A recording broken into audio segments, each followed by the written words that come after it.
Triple underswitch is simple. Once you feel relaxed and comfortable, just add another switch before pausing in sweet spot. The extra switch allows you more opportunity to make key skills into habits. Each of our swimmers displays some of these valuable habits. Terry shows a flowing, unbroken rhythm. He doesn't hurry, but he never stops rotating until he pauses in sweet spot. Ian really hugs the surface with water flowing over the back of his head throughout his switches. Susie is a master of timing. She switches at the same moment every time. As in his other drills, Joe is about as slippery as you can be. You might say he pierces the water, even as he sneaks his arm and switches. Susie shows how to relax your legs, which saves energy for longer swims. Pause your kick while switching, then pick it up again, gently, in sweet spot. Terry shows that you can improve your rhythm by rolling a bit less during your switches. Now is the best time to learn to solidly anchor your hand. When Joe sees his hand, he flexes his wrist to turn the other hand and forearm into a lever for holding the water.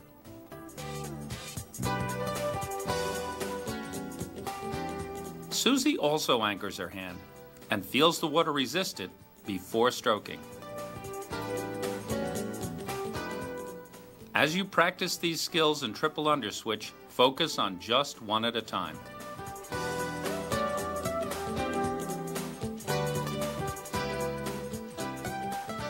After you've mastered triple under, you might have a little fun with underwater freestyle, if you can do it as Joe demonstrates here. It's a simple way to make a long, sleek body line and whole body rotation a habit. Start with a deeper push-off than usual. The extra water resistance will make you more aware of keeping your head in line, extending fully, and rotating to slip through the smallest space. This is also a good exercise for improving your sense of balance. Underwater freestyle will definitely teach you more about finding the easiest way to move through the water.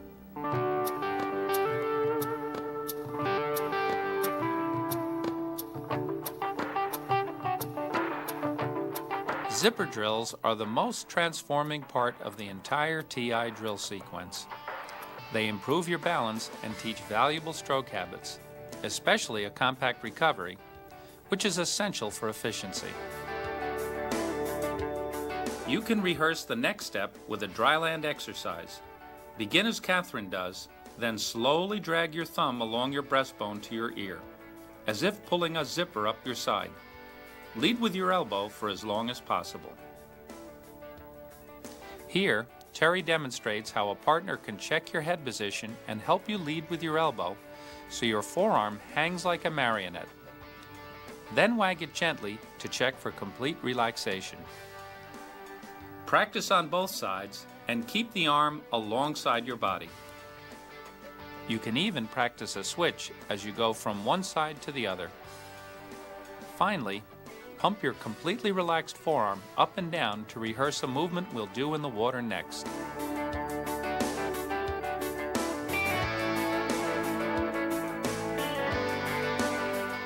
Zipper skate will be the most valuable balance and body position drill you'll ever do because it teaches you how to lay on your lungs.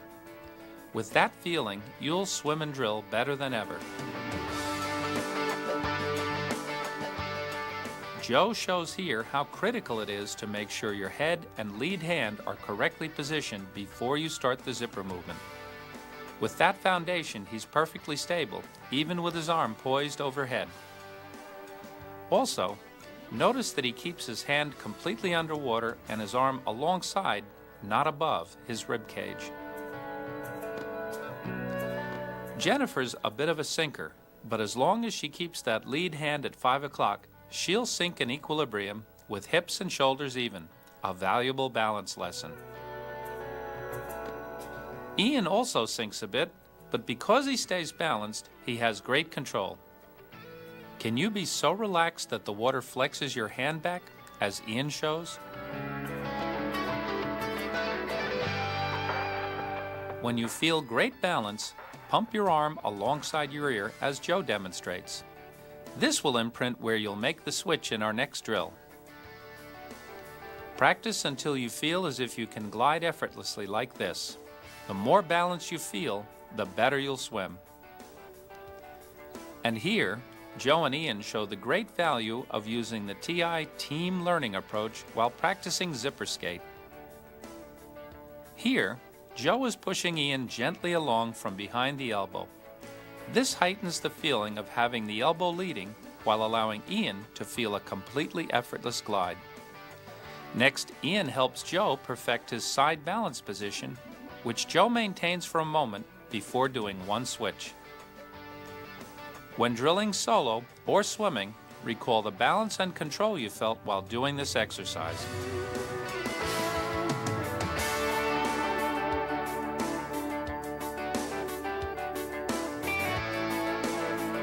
The balance and imprinting you practiced in zipper skate have paved the way for a precise, deft hand entry in zipper switch, starting with the arm pump practiced in zipper skate.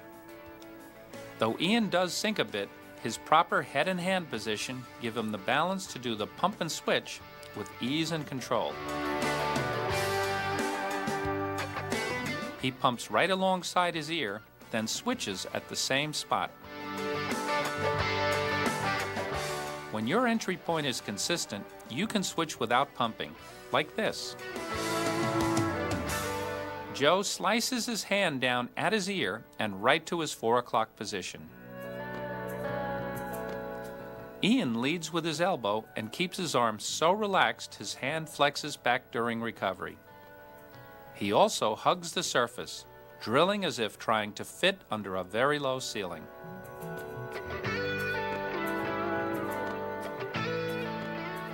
Watching Terry in the endless pool gives you another look at where the hand slices down, right beside the ear, while the other arm is still outstretched. Watching underwater, you can see the switch timing. One arm entering triggers the other to begin its stroke. When you master this timing, your arms will feel like a powerful extension of your core body.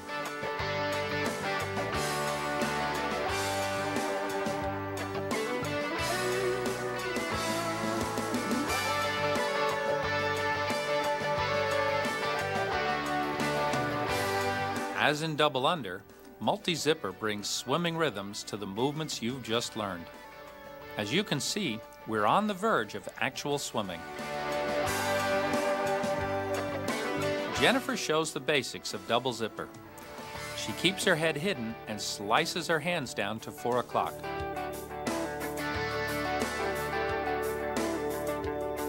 Joe keeps his hands wet and soft during recovery and always slices down right at his ear. With good balance and rhythm, you can do as many as 6 or 7 switches without becoming breathless. Notice how consistent the timing of his switches is. Also notice how he flows effortlessly down the pool and how his head and lead hand glide continually past lane markers. Like Ian, Catherine hugs the surface as if she were swimming under a very low ceiling. Jennifer has mastered relaxation and ease. Her next focal point will be to slice her hands in a bit earlier. Catherine consistently slices her hand to her 4 o'clock position.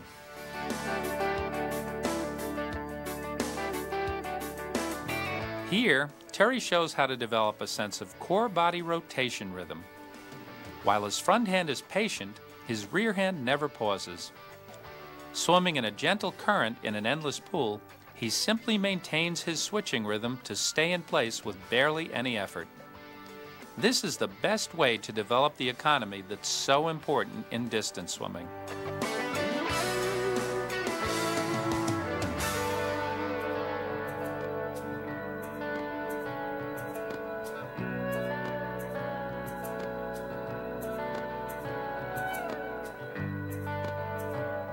Once more, Joe and Ian show the great benefit of team learning. First, they help each other heighten their sense of having the elbow lead recovery, and slicing the hand steep and deep on the entry to help your balance. Then, they gently restrict the wrist from moving past the elbow too early, or, as Ian shows, helping the elbow move forward a bit more.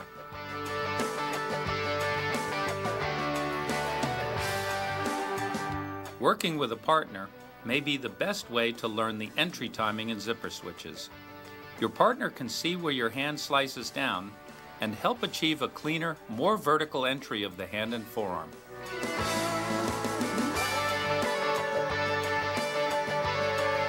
Ian uses a light touch to help Joe lead with the elbow a bit longer. That helps Joe understand the feeling he should strive for. The greatest transfer of learning happens when they continue collaborating on multi-zipper switches in shallow water. A touch at the elbow or wrist is all it takes to make the entry while drilling exactly the same as it was while standing in place.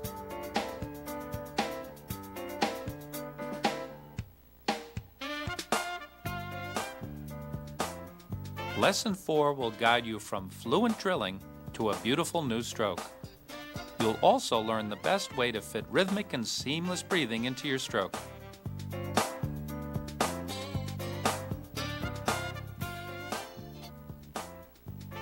We'll begin our final lesson with a 3-stage drill that teaches you to balance with a minimum of kicking. This gives distance swimmers and triathletes significant energy savings. First, push off on your stomach, aiming to break out in balance with the back of your head, shoulder blades, and suit surfacing at the same time. Glide as far as you possibly can without kicking, until your legs drop or you stop traveling forward. Repeat until you can't go 1 inch farther. Next, push off and take 1 stroke to put yourself into the skating position. Again, no kicking. Focus on driving the other hand deep to the same position you imprinted in the skating drill. Concentrate on driving your fingertips down. Change arms on the next push-off. Finally, add a zipper skate just after you break out. Again, glide as far as you can without kicking. Do you see how the weight of his zipper arm tips Joe into better balance? This practice should help you feel more balanced and stable than before. If you've got a partner, work with each other this way. Meet your partner right where he begins zipper skate and help him travel farther by towing. You'll feel amazingly effortless balance with this. When your timing and balance feel impeccable, then add a few switches, after pausing for the briefest moment to feel balance in zipper skate. Joe runs silent and deep here like a nuclear submarine.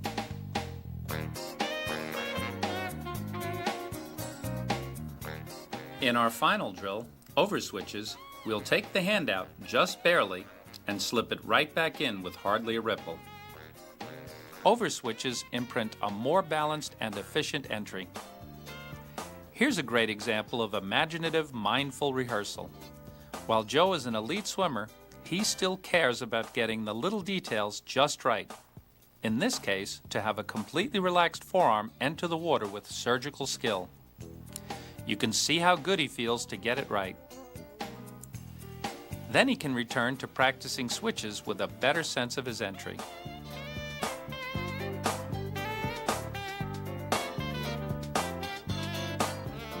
Toby, having just learned this drill, practices super slowly to allow herself time to think about each switch.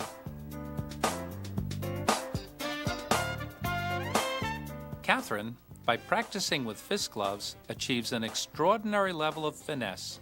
She cuts a hole with her knuckles just in front of her head and slips her whole arm cleanly through that hole.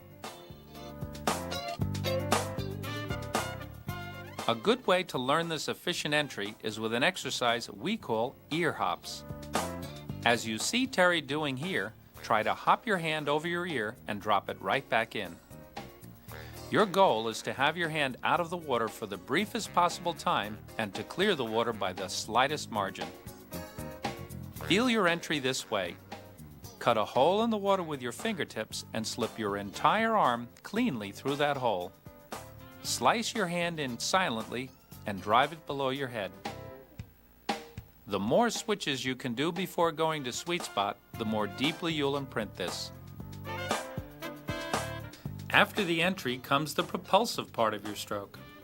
Focus almost entirely on what happens in front of your shoulders. Propulsive force comes from the hand entering. To add power to your stroke, don't push back harder. Slice the other hand in with more energy. Then be patient on the catch. Try to trap a large volume of water inside your arm. Feel as if you're scooping pudding before you stroke.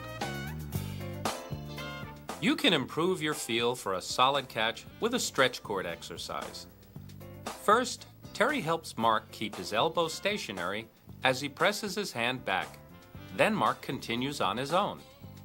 Just rehearse the first few degrees of movement. When you get it right, you'll feel the muscles behind your shoulder being activated. When you really feel early pressure on your hand and forearm, take it to the water.